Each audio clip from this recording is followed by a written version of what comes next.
டெல்லி பாரபுல்லா பாலம் அருகே பல தலைமுறைகளாக தமிழர்கள் வாழ்ந்து வரும் பகுதியில் குடியிருப்புகளை அகற்ற அங்குள்ள தமிழர்கள் உள்ளிட்ட பலர் எதிர்ப்பு தெரிவித்து வருகின்றனர். தகவல்களோடு செய்தியாளர் ராஜவ் இணைகிறார். ராஜவ், முதல்ல எதனால அங்க இருக்கக்கூடிய குடியிருப்புகளை அகற்றுறாங்க?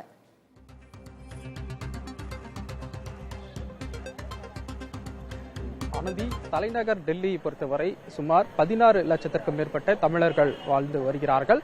அதுபோன்ற ஒரு பகுதி தான் இந்த ஜங்புரா என அழைக்கப்படக்கூடிய இந்த மதராசி கேம்ப். அந்த ஜங்புரா பகுதியில் மதராசி கேம்ப் என்ற இந்த பகுதியில் முழுமையாகவே தமிழர்கள் வசித்து வருகிறார்கள்.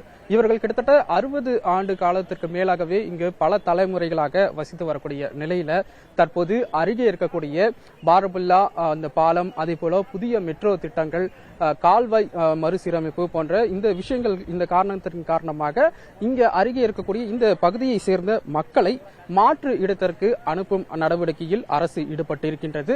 குறிப்பாக இங்கு இருக்கக்கூடிய மக்கள் பல தலைமுறைகளாகவே இங்கு வாழ்ந்து வரக்கூடிய நிலையில் மாற்று இடம் கொடுக்கப்பட்டு நாங்கள் இங்கிருந்து வேறு இடத்திற்கு இடம்பெயர்ந்தால் அது வாழ்வாதாரத்தை இழக்கும் விதமாக இருக்குவதாகவும் தற்போது அவர்கள் குற்றம் சாட்டி வருகிறார்கள்.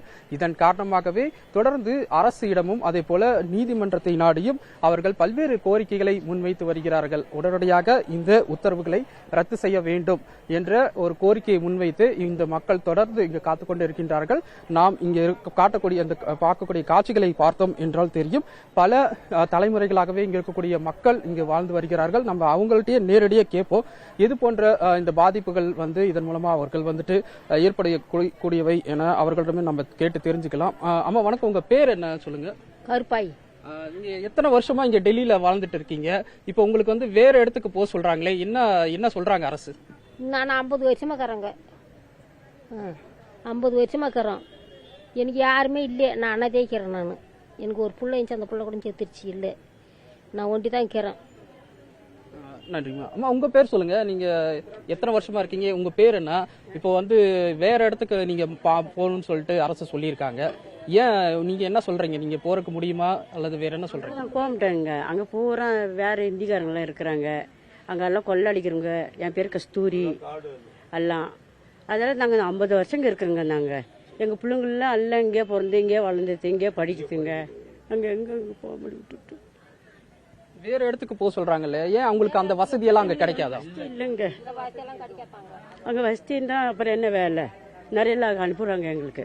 தண்ணி இல்லாத காட்டில் நாங்கள் போய் எங்கே வேலை செய்ய முடியும்? இங்கே 4 வீடு வேலை செஞ்சா கூட போய்ச்சுக்குவாங்க. போக முடியாதுங்க சார் அங்கெல்லாம். உங்க பேர் சொல்லுங்கம்மா. நீங்க? குமாரிங்க. நான் 55 வருஷம் ஆயிடுத்து. இங்கே தான் இருக்கிறோம். எங்களுக்கு 2 பையன், 2 மருமவ, பேரப்புள்ளி எல்லாம் காலேஜ் போகுதுவ. எங்களுக்கு தூரத்தில் அனுப்புனா நாங்கள் எப்படிங்க மாத்திரம் கஷ்டப்பட்டு யானை வேலைக்கு நாங்கள் படிக்க வச்சு இப்போ படிப்பு எப்படிங்க நாங்கள் நிறுத்திட்டு இருக்க முடியும்? அம்மா தொலை எங்களால் போக முடியாது. நாங்கள் இங்கே தான் இருக்கணும். இல்லையா 5 கிலோமீட்டரில் தொலைக்கிட்ட கொடுக்க சொல்லு. அங்கே பூரா சேஃப் கரெக்டாக ஆகுது. நாங்கள் அங்கே திருடுற இடத்துக்குலாம் நாங்கள் போக மாட்டோம். துளுக்கண்ணுவாங்க. போய் பார்க்கக்குள்ளே இங்கே ஏன் வரீங்கன்னு கேட்குறோம். அந்த இடத்துக்கு போய் நாங்கள் என்ன பண்ணுறது? நாங்கள் இருக்கிறது அங்கே தான் இருப்போம். இல்லையா எங்களை கொஞ்சம் தொலைவில் கொடுங்க. நாங்கள் போய் காலி பண்ணிட்டு நாங்களாவே காலி பண்ணிட்டு போய் இருக்கிறோம். எங்கள் பசங்க 4 பசங்க படிக்குதுவ. 4 பசங்களையும் நாங்கள் படிப்பை வீணாகிட்டு நாங்கள் தான் யானை வேலைக்கே போய்க்கிறோம். அதுலேயும் யானை வேலைக்கு வைக்க நாங்கள் விரும்பல. நாங்கள் இங்கே தான் இருப்போம். எங்களுக்கு ரொம்ப கஷ்டம். அங்கெல்லாம் நாங்கள் போகவே மாட்டோம். இங்கே சத்தாலும் சாவ மோசம் அங்கே போக மாட்டோங்க. ஆனந்தி, அதாவது இவர்கள் கூறுவது போலதான் இங்க கிட்டத்தட்ட சுமார் 500 குடும்பங்கள் இந்த பகுதியில் மட்டும் வசிச்சுட்டு வராங்க. இவர்களுடைய குழந்தைகள் இங்க அருகே இருக்கக்கூடிய பள்ளிகள்ல படிச்சுட்டு வராங்க. இவர்களும் அருகே எடுத்திருக்கக்கூடிய அந்த பணிகளையும் ஈடுபட்டு வரக்கூடிய நிலையில உடனடியாக இடம்பெயர்ந்து மாறுவது எளிதாக இருக்காது என்பதன் காரணமாக இவர்கள் இதனை எதிர்க்கின்றார்கள்.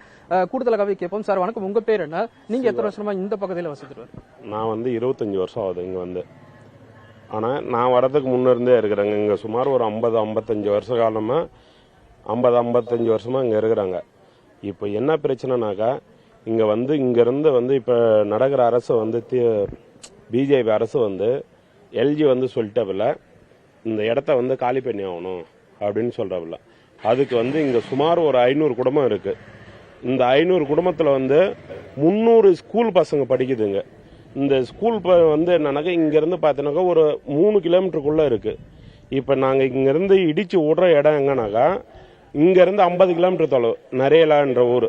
இப்போ நாங்கள் எங்கே இருக்கிறோமோ இங்கேருந்து நீங்கள் லொக்கேஷன் போட்டிங்கனாக்கா 50 கிலோமீட்டர் வரும்.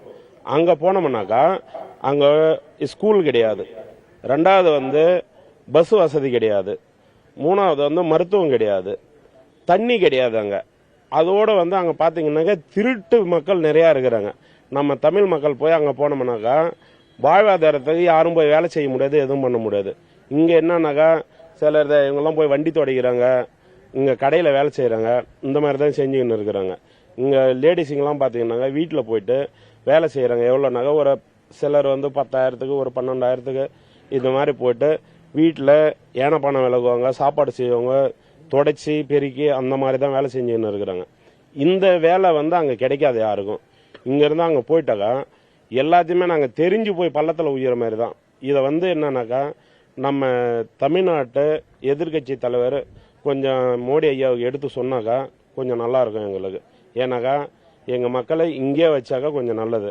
முக்கியமாக வந்து விழுப்புரம் மாவட்டம், கள்ளக்குறிச்சி மாவட்டம், திருவண்ணாமலை மாவட்டத்து மக்கள் தான் இங்கே வந்து அதிகமாக எல்லாம் இருக்கிறாங்க.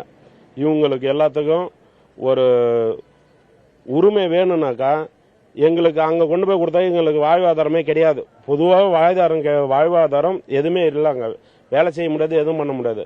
இந்த 300 பசங்க படிக்குது பாருங்க, இந்த பசங்கள்லாம் இப்போ ஸ்கூலுக்கு போய்க்குது. இல்லைனாக்கா அந்த பசங்களை எல்லாத்தையும் நாங்கள் அங்கே நிறுத்திடுவோம். அரசிடம் இதை கோரிக்கை வச்சிங்களா? இதுவரை நாங்கள் கோரிக்கை வச்சு யாரும் எங்களை வந்து பார்க்குற மாதிரியே கிடையாது. எத்தனையோ முறை நாங்கள் போய் கோரிக்கை வச்சுக்கிறோம், யாரும் வந்து கேட்குற மாதிரி கிடையாது. ஆனந்தி, அதாவது கண்டிப்பாக இவர்களுக்கு அளிக்கப்படும் இந்த மாற்று இடத்திற்கு சென்றால் தங்களுடைய வாழ்வாதாரம் இழந்து விடுவோம் என்பதன் காரணமாக தான் இதனை நாங்கள் எதிர்க்கிறோம் என்று தற்போது கூறி வருகிறார்கள். இது தொடர்பாக அரசிடமும் வந்து கோரிக்கை வைத்திருக்கின்றார்கள். பொறுத்திருந்து பார்க்க வேண்டும், இவர்களுடைய இந்த கோரிக்கை ஏற்கப்படுமா என்பதை பொறுத்திருந்து பார்க்க வேண்டும். வாழ்வாதாரம் பாதிக்கப்படும், மாற்று இடம் வழங்கப்பட்டிருக்கிறது. ஆனா அந்த இடத்துல அடிப்படை வசதிகள் கூட எங்களுக்கு அங்க இல்ல அப்படின்ற விஷயத்தையும் அவங்க முன் வச்சிருக்காங்க. கள தகவல்களை வழங்கியமைக்கு நன்றி ராஜு.